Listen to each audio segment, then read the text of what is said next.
Hello, hello. Welcome back. Gunning to Old Trafford with your host, Ibi and Shady. And we are back with another segment of the Spotlight, which is always amazing. Guys, but before I hand over to Shady to bring us in, don't forget to like, share, subscribe, and hit the bell notification, not only on Gunning to Old Trafford, but also the Enfield Way ZA, our sister channel. And if you don't know it, you've been living under a rock. Abdul, please bring us in. Amazing stuff, guys. Wow. By the fans, for the fans, the Spotlight. This really excites me. And today, guys, we have a really important segment. Something which has been rocking the football fraternity. The standoff between Erik ten Hag and Jadon Sancho. This has been rocking.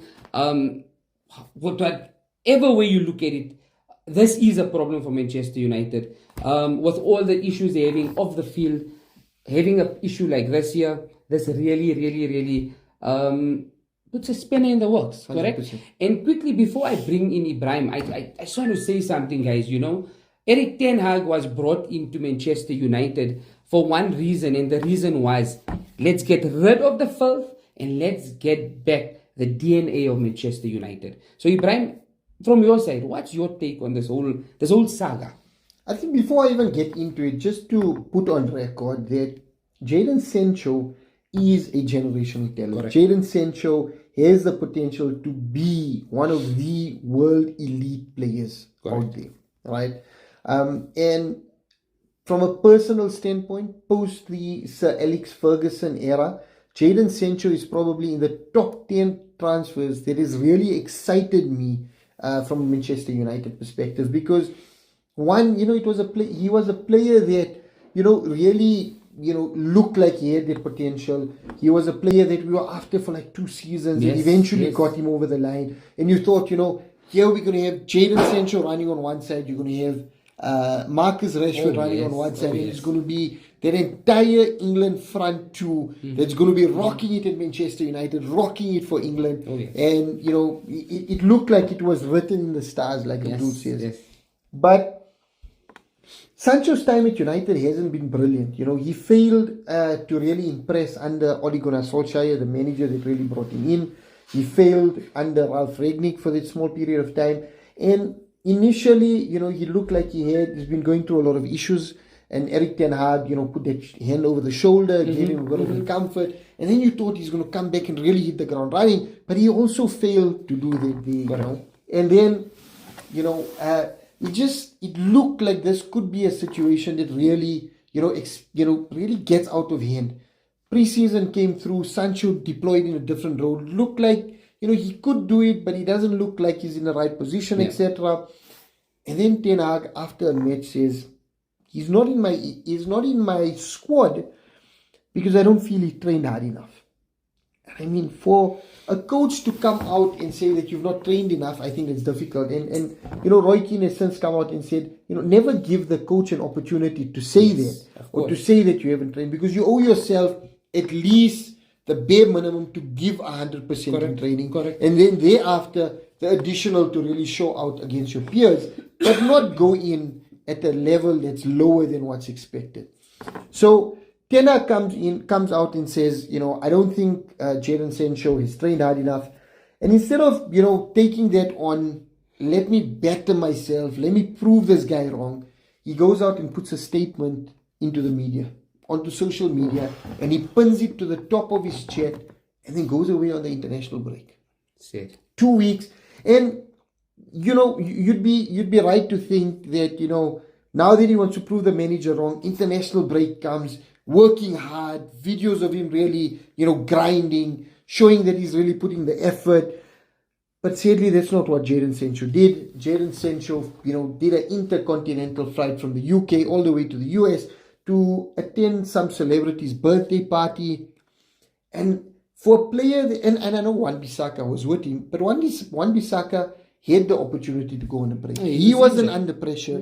His quality wasn't being discussed. And Wan-Bissaka, at the starting of Ten Hag, it looked like he was out. And he worked his way back into the team. I mean, one of the best 1v1 defenders. Exactly. So, and that's something that Sancho should have really looked at and said, let me do that. So, he goes on international break, leaves a statement pinned on his Instagram or on his Twitter, comes back, and sorry, not with the X, comes back from international break, deletes the post, but then goes AWOL. Ten Hag says, happy to bring him back into the fold, but he needs to apologize to me, he needs to apologize to the players and to the wider, group of Manchester United. And Sancho digs his heels in and says, I'm not doing that. And I think what disappointed me the most in this entire phase is Manchester United preparing for one of their, most important games of the season, Champions League away at the Allianz Arena against Bayern Munich. And Jadon Sancho, while the team are being prepped to go onto the field, he's playing FIFA online. I think as a professional player, that's a smack in the face to anybody who really wants to aspire to become a professional footballer. And it doesn't stop there, Abdul. So, that happens initially, and you think, okay, maybe it's a once-off thing, taken out of context, whatever it is. But then again, Carabao Cup, the guys are getting ready. Jadon Sancho, 3 o'clock in the morning, playing FIFA again. Come on. And then he's late for training the next day. I mean, this all kind of adds up to a player that is not being advised correctly by the people around him. Correct. And the company you keep is really important. So, I'd like to tell Jadon, if you ever see this video, make sure you surround yourself not with yes boss people. Yeah. You surround yourself with people that are going to push you to be better. Yeah. You're going to surround yourself with people that are going to tell you the uncomfortable truths, and the people that are going to push you to be better because they know your potential. Yeah. And unfortunately, in this saga, I'm backing Erik ten Hag, because as a manager, he should have the right to be able to criticize his players for not giving 100% effort. He should be able to have the right to demand an apology for someone who's gone rogue. And he should demand from each player a certain standard to be kept at Manchester United. And, has the team suffered with Jadon Sancho not being in the team?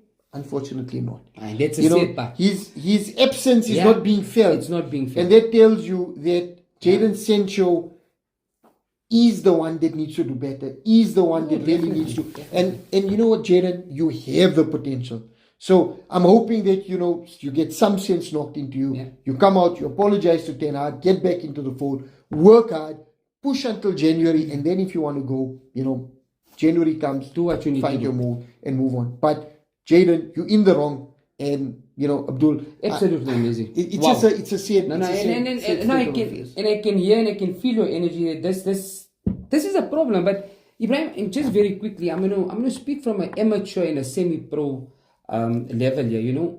There's nothing more painful as a coach is when a player betrays you. And in this instant, Erik ten Hag definitely is feeling betrayed.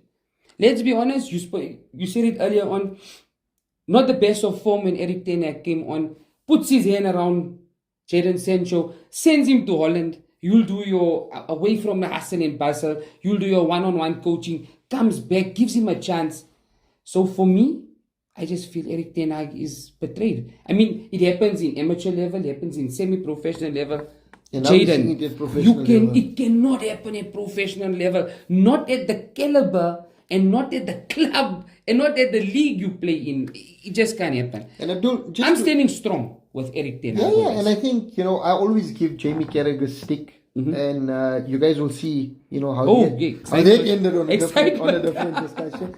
But I always give Jamie Carragher a stick. But I think, he came out level-headed this week. Oh, yes. And he made a statement to say, when Jurgen Klopp is hard and strong, we all applaud it.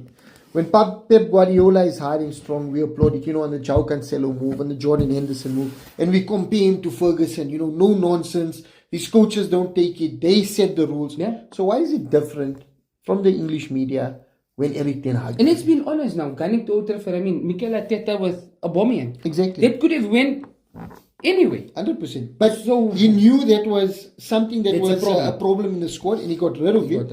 And what happened? Arsenal just started to thrive. So, the English media need to really check their bias. They need to make sure that they understand the nitty gritties of this, what's going on. And Jamie Carragher, you are not a chop. I really agree with what you said this week. So yeah, looking forward to more. But it's actually a nice segment that Sky have introduced. Wow, amazing. Stick to football, I think it's called. Very nice. Very nice. You got the likes of Jamie Carragher. Oh, nice. Roy Keane, Gary Neville. Ian Wright. And Oh, there's, nice. The female footballer, what's her name? I have no idea. I forgot it, but I'll tell you. She's a commentator now. Yeah. So yeah, brilliant, man. Wow, guys. Jesus, I heard a lot of guys speaking about the Jadon Sancho and Eric Ten Hag, but Sir Ibrahim, you have knocked it off the park. But in that way, guys, Eric Ten Hag, we stand by you. We stand what you want to bring to Manchester United. You aspiring players out there, guys. Arrogance, leave at home. Effort is attractive. 100%. Love it. So amazing stuff. And Ibi, with that, We are Gunning to Old Trafford. Thank you.